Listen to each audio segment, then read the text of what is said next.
بسم اللہ الرحمن الرحیم۔ السلام علیکم۔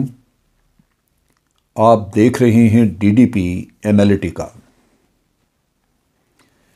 2022 یہ سال آج ختم ہو رہا ہے۔ آج 31 دسمبر اس سال کا آخری دن، اور پھر اگلے دن سے آپ نئے سال میں ہوں گے۔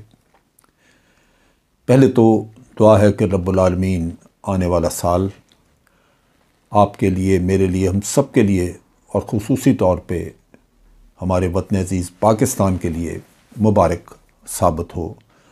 ہمیں اچھے دن دیکھنے نصیب ہوں، ہمارے عوام کی مشکلات کم ہوں، ہمارے سیاسی معاشی مسائل جو بہت خرابی کی طرف جا رہے ہیں، جن میں انحطاط ہے، رب العالمین اس میں اپنی رحمت سے بہتری کرے تاکہ ہمارا ملک ترقی کر سکے۔ جہاں جہاں بھی پاکستانی ہیں ان سے گزارش یہی ہوگی کہ وطن عزیز کے لیے دعا کریں، کیونکہ ہمارا یہ سال بہت ہی خراب گزرا ہے اور لازماً خوف موجود ہے کہ حالات مزید خراب نہ ہوں۔ پچھلے سال میں، یعنی اسی سال جو 2022 تھا، اس کے اوپر اگر ہم نظر دوڑائیں تو جو ایونٹس ہوئے جن کا ایفیکٹ آیا ہمارے اپنے ملک کی سیاست پہ، ملک کی سیکیورٹی پہ، ہماری اپنی زندگیوں پہ، وہ پہلا واقعہ تو آپ یوں دیکھ لیجئے کہ یوکرین کی جنگ 24 فروری کو شروع ہوئی، اور 24 فروری کو اس وقت کے وزیر اعظم عمران خان رشیا میں موجود تھے۔ وہ ان کا وہاں موجود ہونا، جو کہ پہلے سے ایک پلانڈ وزٹ تھا، اس کو انٹرنیشنلی ایک مختلف اینگل سے دیکھا گیا، اور وہاں سے ابتدا ہوئی ہمارے امریکہ کے ساتھ مسائل کی۔ امریکہ نے اس چیز کو برا منایا، اور آپ کو یاد ہے کہ اسی کے حوالے سے وہ سائفر بھی بعد میں نکلا، جو کہ جس کا چرچا رہا کہ اس سائفر میں پاکستان کو دھمکیاں دی ہوئی تھیں۔ پھر آپ دیکھیے کہ اس سال میں ایسے ظالم قسم کے زبردست فلڈز آئے۔ مانسون ہمارا انتہائی تکلیف دہ تھا، زبردست بارشیں، انپریسیڈنٹڈ، پہلے کبھی ایسی ہوئی نہیں تھیں، اور خاص طور پہ جنوبی پنجاب، سندھ کے علاقے، جو زیریں علاقے ہیں، جو سطح سمندر سے نیچے ہیں، وہاں پہ بے پناہ پانی جمع ہوا، اور بعض علاقوں میں ابھی تک پانی موجود ہے، سندھ میں خاص طور پہ۔ بہت نقصان ہوا، اکانومی کا بھی، آپ کی فصلوں کا، لوگوں کا جانی نقصان بھی اور مالی نقصان بھی۔ یہ انپریسیڈنٹڈ تھا، پاکستان کی تاریخ میں پہلے ایسی صورتحال ہمیں دیکھنے کو نہ ملی تھی۔ اس کو جوڑا گیا موسم کی تبدیلی سے، کہا گیا کہ جی یہ جو کلائمیٹ چینجز ہیں اس کی وجہ سے ہے، اور پھر آپ نے دیکھا کہ اس پہ یونائٹڈ نیشن کے سیکرٹری جنرل بھی آئے، اور پھر انہوں نے کلائمیٹ چینج کے معاملے میں پوری دنیا کو آگاہ کیا، اور اس پہ کافی بات چیت ہوئی کہ پاکستان کی اس معاملے میں مدد کرنی چاہیے۔ نہ صرف پاکستان کی بلکہ آئندہ کے لیے ایک فنڈ قائم کر دیا گیا کہ تمام ملک، انڈسٹریلائز کنٹریز جن کی اکانومیز بہتر ہیں اور جو گلوبل وارمنگ میں جن کا حصہ واقعی ہے، ان کو چاہیے کہ وہ کچھ نہ کچھ فنڈ مختص کرتے رہیں، تاکہ ان کی وجہ سے جن ملکوں پہ یہ افتاد آتی ہے ان کو مالی طور پہ مدد دی جا سکے۔ پاکستان نے پچھلے سال میں اسی سال میں OIC کی میٹنگ بھی 22-23 مارچ کو یہ میٹنگ ہوئی تھی۔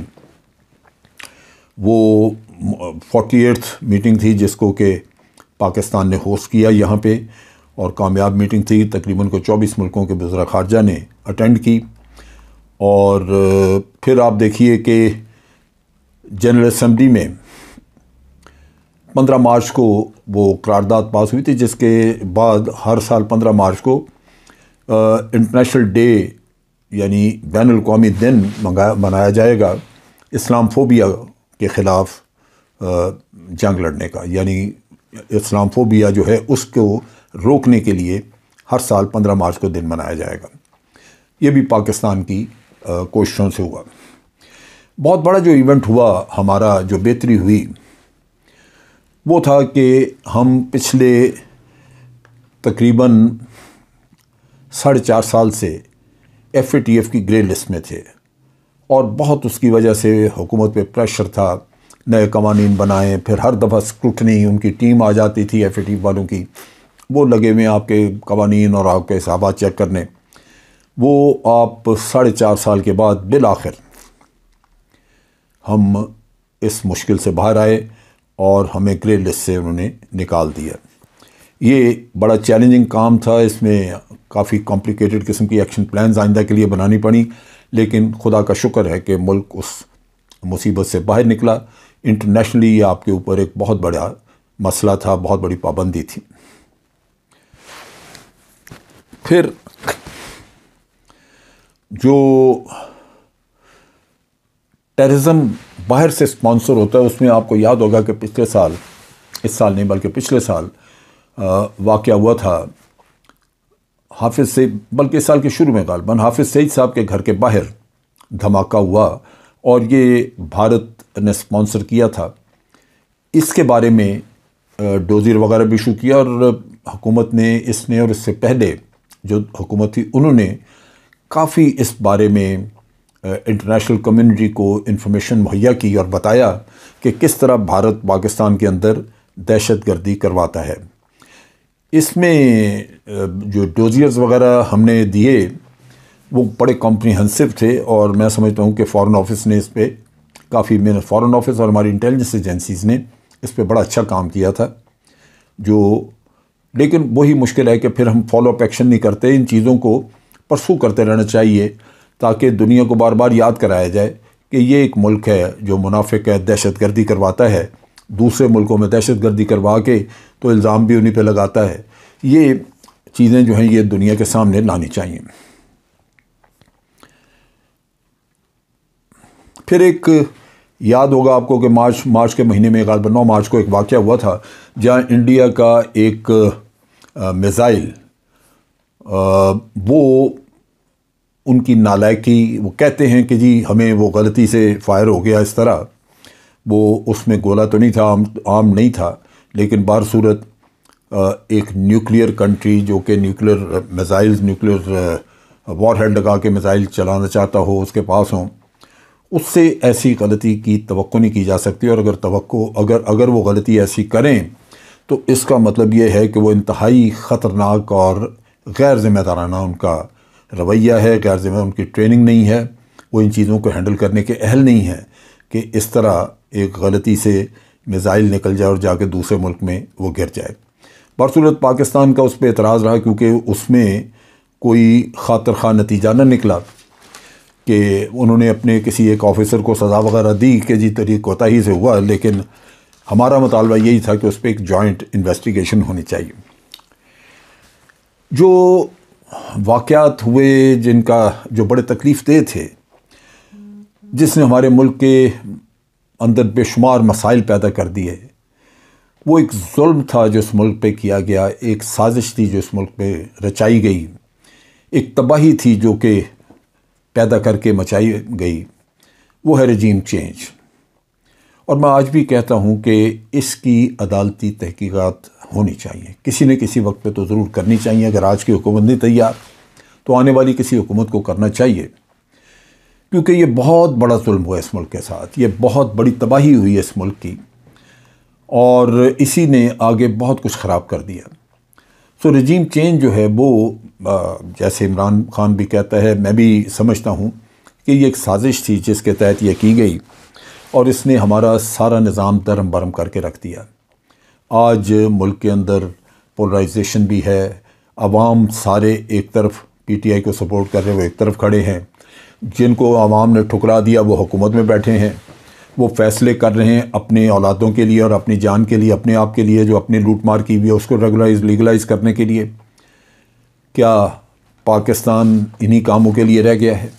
یہ بہت ہی تکلیف دہ۔ اور پھر جس طرح خرید و فروخت ہوئی لوگوں کی نو کانفیڈنس ووٹ کو کامیاب کرنے کے لیے، اس نے جمہوریت کو تباہ کر کے رکھ دیا اور لوگ بے ضمیر ہمیں نظر آئے، اور پھر ضمنی الیکشنز میں عوام نے جس طرح غصے کا اظہار کیا، انہی لوگوں کو جنہوں نے اپنے ضمیر بیچے ان کو انہوں نے مکمل طور پہ رد کیا۔ یہ میں سمجھتا ہوں عوام کے شعور کی بات تھی کہ انہوں نے یہ شعور دکھایا، اور آج وہ لوگ اپنا منہ چھپاتے پھرتے ہیں۔ یہاں پہ انسانی حقوق کی پامالی وہ بھی آپ نے دیکھی، جیسے ہوئے جیسے کیسز بنے لوگوں پہ، اور وہ بھگت بھی رہے ہیں بہت سارے۔ اس میں بعض لوگوں کو ننگا کیا گیا، مارا گیا۔ یہ ساری چیزیں جو ہیں یہ ایسی ہیں جو کہ ہمارے ماتھے پہ ایک کالا داغ ہے۔ ملٹری سائٹ پہ آپ کو یاد ہوگا کہ جنرل سرفراز جو کوئٹہ کے کور کمانڈر تھے، ان کا ہیلی کاپٹر کریش کر گیا۔ یہ ایک بہت بڑا سانحہ تھا جہاں ایک بہت اچھا، کامیاب اور ایک شریف آفیسر، آنیسٹ آفیسر، وہ اس میں مارا گیا، اور اس کے ساتھ 2-3 اور سینئر آفیسرز بھی اس میں شہید ہوئے۔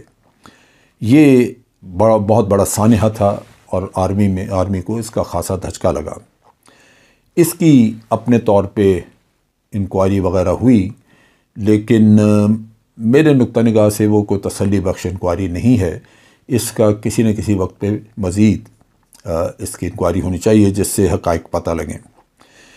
پھر ایک انتہائی معتبر اور محب وطن اور بڑے کمپیٹنٹ جرنلسٹ ارشد شریف کا قتل ہوا۔ یہ بھی ایک بہت بڑا سانحہ تھا۔ اس سے یوں لگتا ہے کہ آزادی صحافت بھی خطرے میں ہے، آزادی اظہار رائے بھی خطرے میں ہے، اور انویسٹیگیٹو جرنلزم جو ہے، جو کہ بڑے عوام کے لیے ایک حقائق سامنے لے کے آتا ہے، اس کو بھی ایک ضرب لگی، اور اس کا بھی کوئی سر پیر نہیں، اور مجھے نہیں توقع کہ یہ کسی بھی سٹیج کے اوپر آ کے تو اس کا کچھ پتہ لگ سکے گا۔ بے نظیر، محترمہ بے نظیر قتل ہوئی پاکستان میں، اس کا آج دن تک کوئی سراغ نہ مل سکا، اور ہم سمجھتے ہیں کہ جو قتل ہوا کینیا میں، اس کا سراغ لگانا تو اور بھی مشکل ہوگا۔ وہ کیسے پتہ چلے گا؟ میرا نہیں خیال کہ کبھی ہم اس کی تہہ تک پہنچ سکیں گے۔ اخلاقی اعتبار سے اخلاقیات کا مکمل طور پہ جنازہ نکلا۔ گندی سوسائٹی، غلیظ سیاست اور انتہائی گھٹیا قسم کی سوچ ہمیں سامنے ملی، جس سے یوں لگتا ہے کہ ہم کسی گٹر میں بیٹھ کے تو ملک چلانے کی کوشش کر رہے ہیں۔ وہ تھا کہ گندی ویڈیوز، گندی آڈیوز، اگر وہ درست ہیں تو تب سیاستدانوں کے یا ان لوگوں کے جن کی ہیں ان کے کردار وہ سامنے آئے، دکھ ہوا۔